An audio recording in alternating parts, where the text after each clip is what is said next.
My name's Eleanor Grace Thompson, but most folks just call me Grandma Ellie. 72 years old, retired seamstress, living in a small white house with blue shutters just outside of Nashville. My husband, Robert, passed away 15 years ago, heart attack. After that, I poured everything I had left into my boy, David. David was my only child. My reason to get up every morning. When he was little, he used to pick wildflowers from the front yard and say, "For you, Mama, because you're the prettiest lady in the world." I'd laugh and kiss his forehead and say, "You're gonna make some lucky woman very happy one day." And he did, or so I thought. His wife, Melissa, was beautiful, polite, and always had that polished smile that photographs well but doesn't reach the eyes. Still, she made my boy happy, and that was all that mattered to me. So when David called that year and said, "Mom, why don't you come over for Thanksgiving dinner? Melissa's been planning something special," I was thrilled. I wore my favorite blue dress, the one Robert always said brought out my eyes, packed a pumpkin pie and took the bus across town. The house looked perfect, that kind of perfection that feels too clean, too staged. Golden candles, soft jazz playing, and a turkey sitting in the middle of the table that looked like something off a magazine cover. "Mom," David said as I stepped in, hugging me. His smile was wide, but his arms felt stiff, almost rehearsed. Melissa walked in right after, wiping her hands on her apron. "You look lovely, Mrs. Thompson," she said. I smiled and said, "Still Grandma Ellie to you, honey."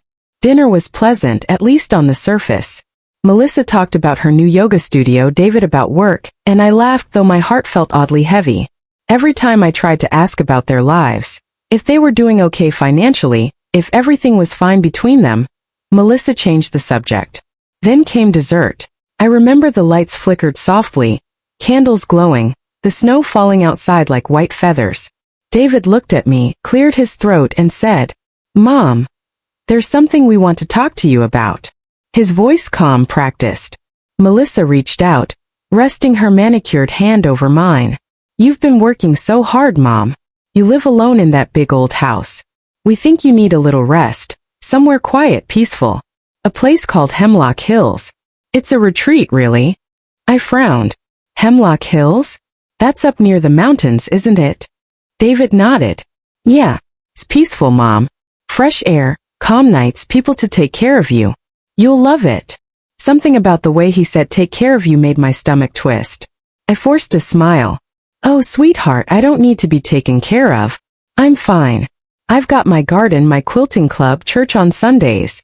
Melissa's smile tightened. "Mom, we already made arrangements. It's just for a while." There was a silence. The only sound was the old clock ticking on the wall. Finally, David added, "Think of it like a vacation. You deserve it." I looked between them. They were smiling too much. Their hands were clasped together across the table.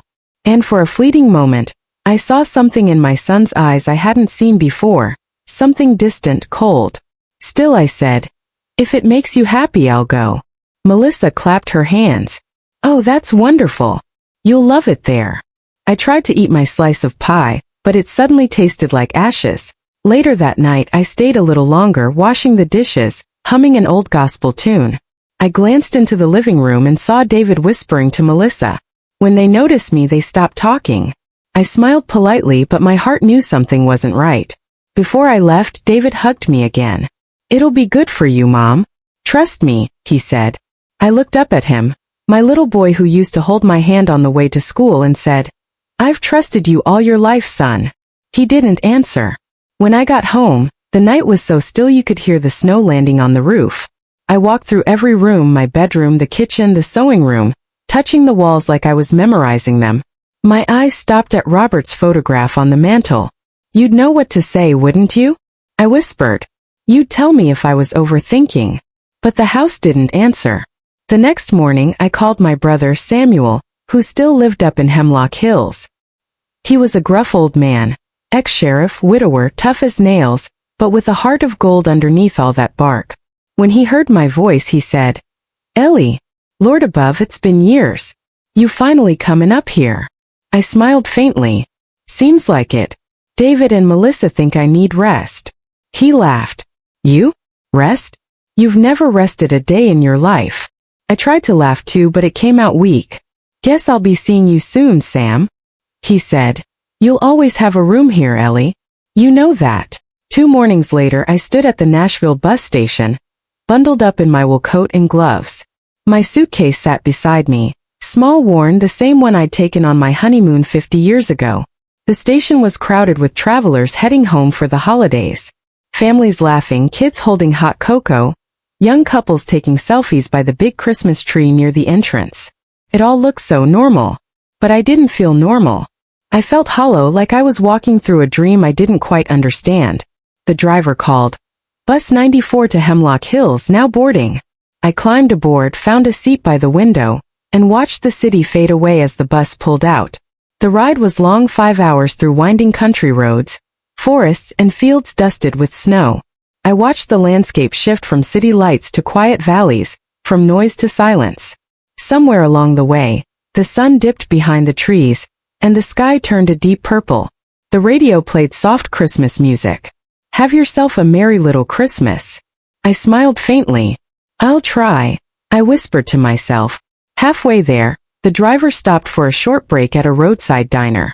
I got off to stretch my legs and grabbed a cup of coffee. The waitress, a kind young woman with freckles, looked at me and said, You heading to Hemlock, ma'am? Yes, dear. Visiting family. Her smile faded just a little.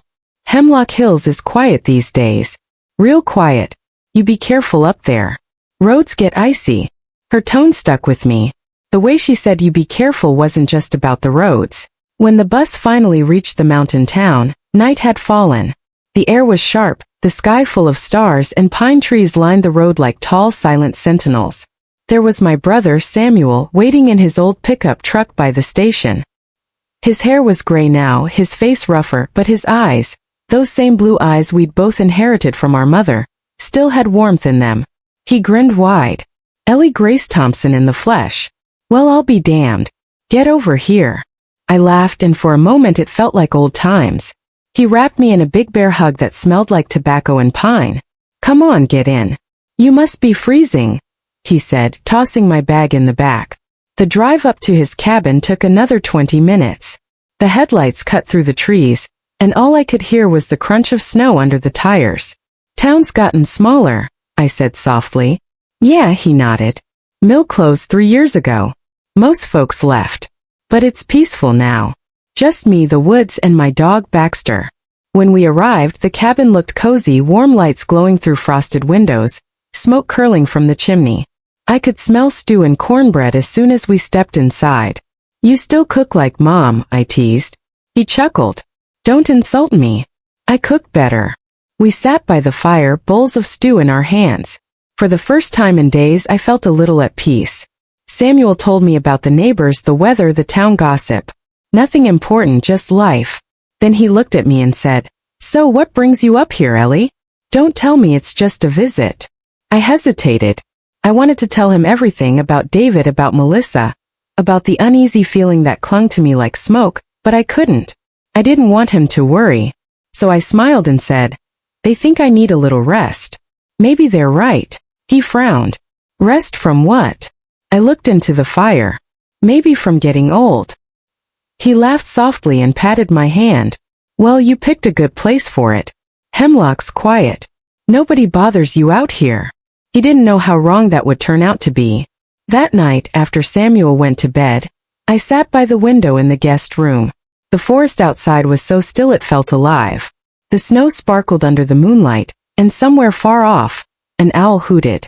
I reached for the small wooden box I'd brought with me, the one that held all my important papers, my savings bonds, Robert's will, and the deed to my house. I'd brought it because David had insisted. Just keep everything with you, Mom. Safer that way. At the time it sounded caring. Now I wasn't so sure. The next morning, Samuel drove me into town to show me around. Hemlock Hills was small. Just a handful of shops, a post office, a cafe, and a church. The people were kind but reserved.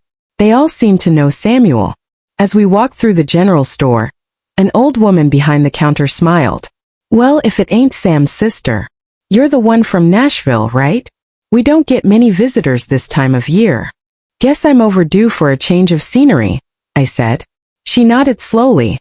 Be careful in these woods, ma'am. They're peaceful, but they remember everything. I didn't know what she meant, but it made me shiver. The days went by quietly. I helped Samuel cook, played with his dog Baxter, wrote letters I never sent to David. Sometimes I'd look out the window and think about home.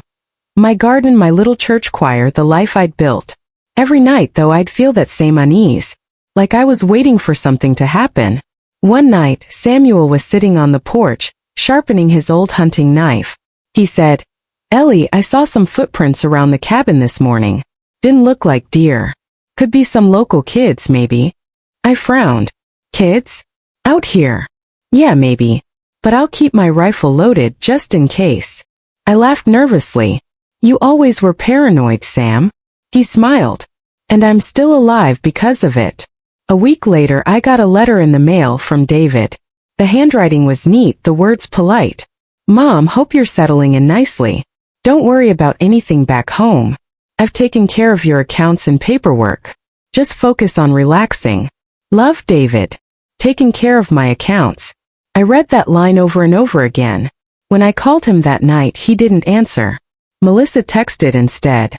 "David's busy with work, Mom. Enjoy your stay. Red heart."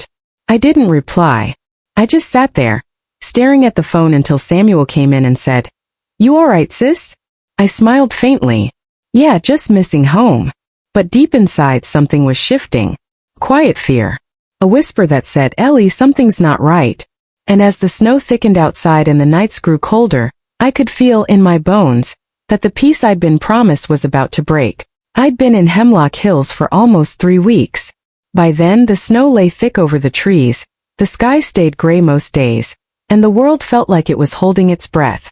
Samuel and I had settled into a gentle rhythm. Morning coffee on the porch, feeding Baxter, cooking meals together. At night, we'd sit by the fireplace, listening to the crackle of wood and talking about old times.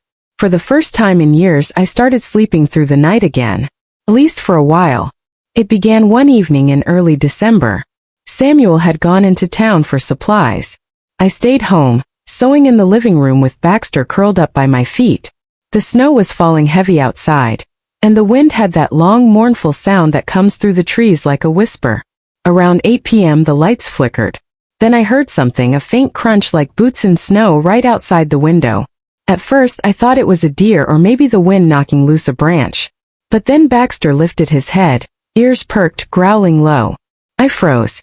The sound came again, closer this time. Slow. Deliberate. I stood up and whispered, "Sam," but I knew he wasn't back yet. His truck wasn't in the drive. My hands trembled as I reached for the curtain, pulling it back just an inch. Nothing. Just the dark woods and falling snow. Still, something in me said, "Don't turn off the lights tonight."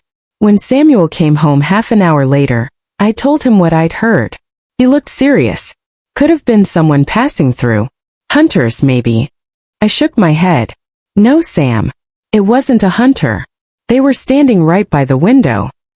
He grabbed his coat and flashlight, stepping outside to check.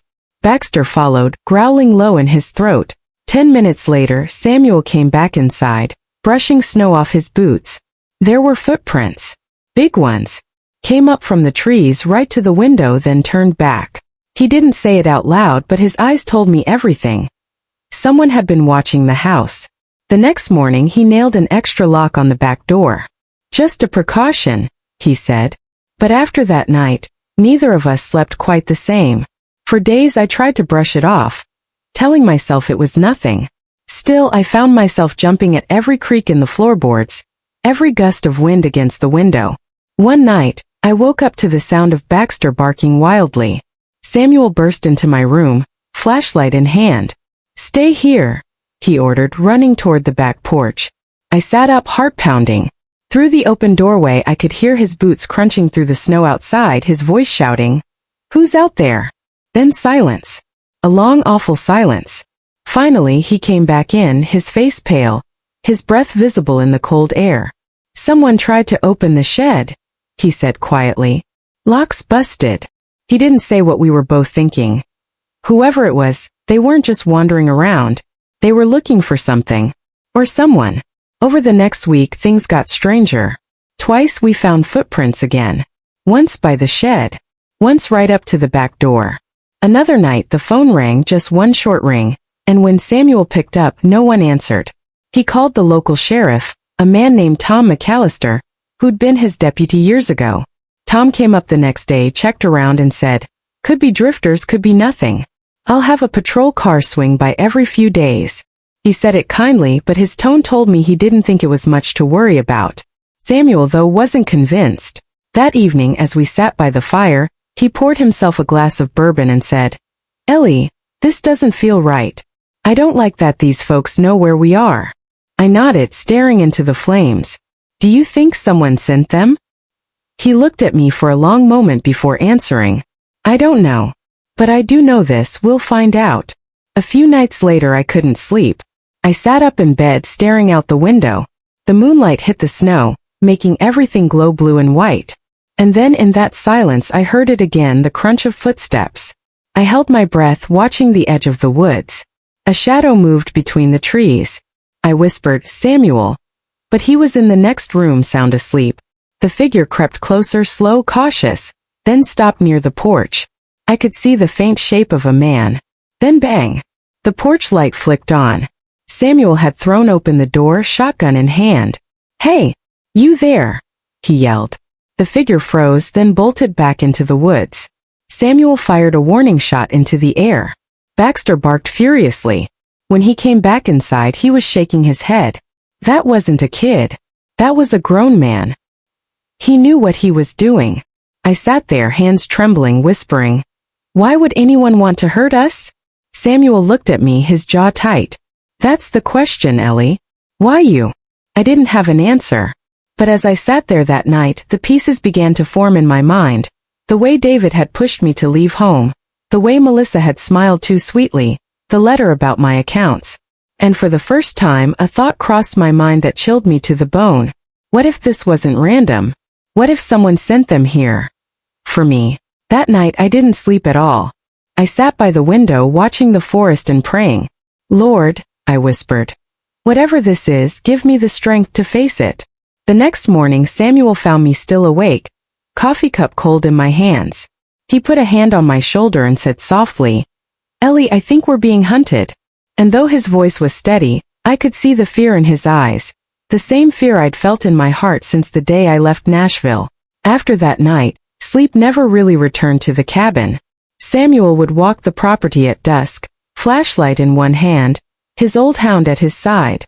I'd sit by the window knitting, pretending not to worry. But every snap of a twig outside made my heart skip. By the third week of December we'd had 3 more scares. A broken latch on the shed, tire tracks that stopped halfway down the lane. And once, a strange phone call that hung in silence until I spoke my name. Samuel finally said, "Enough. Whoever's doing this is gonna step into my net."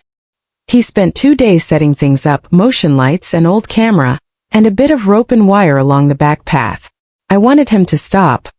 I was afraid someone would get hurt. But he looked at me and said quietly, "Ellie, I ain't looking for a fight. I just need the truth." That night snow was falling thick, the kind that muffles sound and swallows light. Samuel told me to lock my door and keep the phone near. He took his coat, rifle, and lantern and waited out by the shed. Midnight passed. The house was silent except for the wind in the chimney. I must have dozed off because the next thing I heard was Baxter barking loud and furious. Then a shout, Samuel's voice. "Got you. Don't move." I ran to the porch, blanket around my shoulders. In the beam of Samuel's lantern, a man was kneeling in the snow, hands up, face hidden by a scarf. Samuel was breathing hard. "Who sent you?" he demanded. The man wouldn't answer. Samuel yanked the scarf away, and under the lantern light, I saw a stranger, young, maybe 30, scared out of his mind. Samuel stepped closer. "You break into my property again, and I'll see you behind bars. Now tell me, who paid you?" The man hesitated, eyes darting toward me. Then he whispered, "I was told she'd be alone. They said to scare her, take her things. Said no one would get hurt." My voice was shaking. "Who told you that?" He looked down, then muttered a name. "David Thompson." For a moment I thought I'd misheard. Samuel's head snapped toward me. "Ellie, that's your boy." I just stood there, the cold cutting through me. Everything around me blurred. The trees, the snow, the man's trembling hands. My son. I whispered. The stranger nodded, terrified. He paid us through a friend. Said the old lady kept money, papers. Said she wouldn't be missed for a while. The world tilted. I felt my knees weaken, and Samuel caught me before I fell. He looked straight at the man. You're not going anywhere. He pulled out his phone. You're talking to the sheriff. When Sheriff McAllister arrived, the man told him everything. The plan. The payments. How David had contacted him weeks before Thanksgiving. I sat in the kitchen the whole time, hands around a cup of untouched tea, listening to their voices drift in from the porch. Ellie, Samuel said quietly when it was over, they'll handle it from here. Tom's calling the state police. They'll pick up David in Nashville. I nodded, but the words barely reached me. My mind was back at my kitchen table on Thanksgiving, the way David smiled, the way he said trust me. How could I have missed it? The next morning the police called to confirm. David and Melissa had been taken in for questioning. Melissa broke first. She told them about the debts, the arguments, the plan to transfer my accounts while I was away. I didn't cry right away. I just sat on the porch watching the sun rise over the frozen trees. Samuel brought me a blanket and said softly, Ellie, I'm sorry. I shook my head. You saved me, Sam. Again. He sat beside me in silence for a long time. Finally, he said, you always believe the best in people, even when you shouldn't have. I smiled sadly. Maybe that's my flaw. Or my gift. I don't know anymore. When the officers left and the house grew quiet again, I walked into the small guest room where my suitcase still sat. Inside was that wooden box, my whole life in papers and photographs. I opened it and ran my fingers over a picture of David at 10 years old, grinning with a missing front tooth, holding a wildflower he'd picked for me. I don't know where that boy went, I whispered. But I still love him. That evening the snow began to fall again, soft, endless, peaceful. Samuel built a fire and I sat close to it, feeling the warmth on my hands. Outside the world looked calm once more. But inside I was forever changed. I had faced something darker than I ever thought possible. The truth that love can be blind, and sometimes, faith in family can lead you straight into danger. But I had also learned something else, something even stronger. That love doesn't end where betrayal begins. Because even broken hearts can forgive. The days that followed blurred into one long stretch of cold and silence. After the police took David and Melissa in, the house in Hemlock felt too still. Even the wind seemed quieter, as if it knew that something sacred had been broken. Samuel tried to keep me company. He made coffee, kept the fire going, brought me the newspaper every morning. But most days I just sat by the window, staring at the white hills, wondering how everything had gone so wrong. I thought of that Thanksgiving table, the laughter, the warmth, the smell of cinnamon and roasted turkey. My son had looked me in the eye, had hugged me goodbye, had said, "You deserve some rest, Mom." And I'd believed him. On the third morning, Sheriff McAllister called. He said David had asked to see me. I didn't know what to say. Part of me wanted to refuse, to stay hidden up here, safe in my brother's home, far away from the truth. But another part of me, the part that had once wiped David's tears and packed his lunch, couldn't stay away. So Samuel drove me to the county station. The snow was melting by then, turning to muddy slush along the roads. The wipers made a slow, steady rhythm, one that seemed to echo my heartbeat. When we got there, the sheriff met me at the door. "Eleanor," he said gently. "He's in interview room 2. He's not resisting. He just looks broken." I walked in slowly. The room was small, with a metal table, 2 chairs, and a faint smell of coffee. David sat there, head down, hands folded. When he looked up, I hardly recognized him. His eyes were red, his face pale. The confident young man who once talked about building a future, buying a house, giving me grandkids, he was gone. He whispered, "Mom." I couldn't speak. I just stared. He swallowed hard. I never wanted it to go that far. Melissa kept saying we'd lose everything. The debts, the house. She said if we could just get your money, I could fix it all. I thought. He trailed off, shaking. I thought I could scare you a little. Just enough to make you sign things. I swear I never meant to hurt you. I felt my knees weaken, and I sank into the chair opposite him. "David," I said quietly, "you were all I had left. Your father's gone. My friends are gone. Everything I worked for, I saved it for you. Not for me.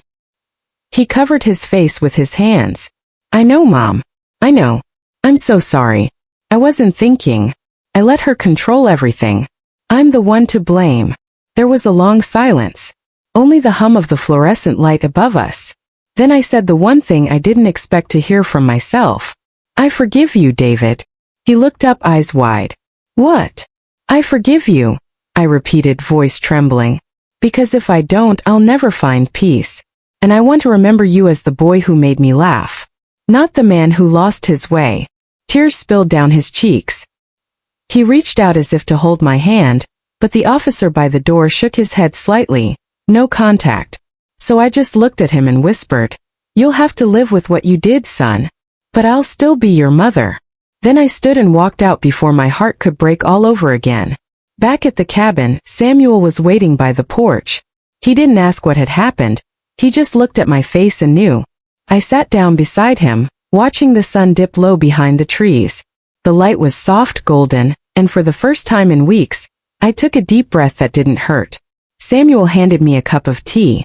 You're stronger than you think, Ellie, he said. I smiled faintly. No, I whispered. I'm just a mother. Weeks passed. The case went to court. David was sentenced to a few years, Melissa Moore. But the judge said something that stayed with me. Sometimes justice isn't punishment. It's truth brought into the light. That truth was heavy, but it also set me free. I stopped blaming myself for not seeing it sooner. I stopped asking why. Instead, I started planting again. Samuel helped me build a small greenhouse behind the cabin. I filled it with herbs and flowers, lavender, rosemary, daisies, things that smelled like home. Every morning, I'd water them and talk softly to them like they could hear me. Maybe they could. Because healing, I learned, doesn't come from forgetting. It comes from forgiving, from growing something new where something died. Sometimes late at night, I'd still wake up and hear my son's voice, that little boy saying, Mom, look, I caught a firefly. And I'd whisper back, I see it, sweetheart. I see it. Then I'd close my eyes and pray for him, not as the man who betrayed me, but as the child who once loved me without condition. Years have passed since that winter in Hemlock. Sometimes when I walk by the old oak tree outside the cabin, I can still see Samuel splitting wood, his flannel shirt dusted with snow, his voice calling out, Ellie, coffee's ready. He's gone now, my brother, my guardian, my friend. He passed 2 springs ago, sitting right on that porch watching the sunrise. He left me his watch, the one he wore every day. It's old, but it still ticks steady and sure, like the heartbeat of someone who never gave up on family. I live alone now, but I'm not lonely. The little greenhouse behind the house is full lavender, tulips, wild daisies, all reaching for the light. People from town stop by sometimes to buy flowers or just sit and talk. They say my garden feels peaceful. I smile because peace is something I once thought I'd never find again. After David's sentence, he wrote me letters. First just a few words. I'm sorry. Then longer ones. I'm working in the prison library now. I'm taking classes. I think I finally understand what I did to you. Took me months before I could write back. When I finally did, I told him the truth, that I still loved him, that forgiveness doesn't mean forgetting, and that I hoped he'd find a way to become the man I always believed he could be. A year later, he wrote again. Mom, they're letting me out soon. I want to see you if you'll have me. When I read those words, I cried, not from anger, not from fear, but from something else. Something like relief. Because for the first time in so long, my son wanted to come home, not for what I had, but for who I was. The day he returned, Hemlock was bathed in autumn gold. The leaves had started to fall, carpeting the road with red and brown. I waited on the porch, Samuel's old hound lying by my feet, tail thumping lazily. When the car pulled up, I saw him, older, thinner, but different. There was a stillness in his eyes, a gentleness that hadn't been there before. He stepped out slowly, holding a small bouquet of lavender, my favorite. Hi, Mom, he said softly. I smiled. Welcome home, David. He hesitated, then asked, Can I hug you? I nodded. When he wrapped his arms around me, I felt the weight of all those years melt away. The anger, the pain, the fear. What was left was something pure. Something stronger than all of it. Forgiveness. We sat on the porch for hours that day, talking, really talking. He told me about his time inside, about the people he'd met, about how he'd realized that money, fear, and pride had blinded him to what truly mattered. I told him about the garden, about Samuel, about the quiet nights when I'd prayed for him. At one point he looked out at the horizon and whispered, "I don't deserve you." I reached over, took his hand and said, "Maybe not. But love isn't about deserving. It's about choosing again and again. And I choose you, son. Always will." Now, years later, when I sit here telling you this story, my story, I don't tell it for pity. I tell it because life has a strange way of breaking us just enough to make us see what really matters. I once thought Thanksgiving was about full tables, laughter, and pumpkin pie. But now I know it's about gratitude, not for the things we have, but for the people who come back. My son visits every year now. He helps with the garden, fixes the fences, sometimes brings his own children, my grandkids. They call me Grandma Ellie, and they love listening to stories by the fire. They don't know all the details, and they don't need to. All they need to know is that their grandmother once found her way home after losing everything. Sometimes at night, when the crickets sing outside and the moonlight slips across the floorboards, I whisper a quiet thank you, to Samuel, to God, to the small mercies that carried me through. I touch the old watch on my wrist and smile. Time moves on. Wounds fade. Love remains. And if I've learned anything in this long life, it's this. You can survive almost anything if you keep a little bit of love alive in your heart. Even betrayal. Even loss. Even the kind of pain that once made you believe you'd never smile again. Because love, real love, is not fragile. It bends. It breaks. But it never truly disappears. It just finds its way home. And that's my story, sweetheart. The story of how I lost everything, and somehow found it again.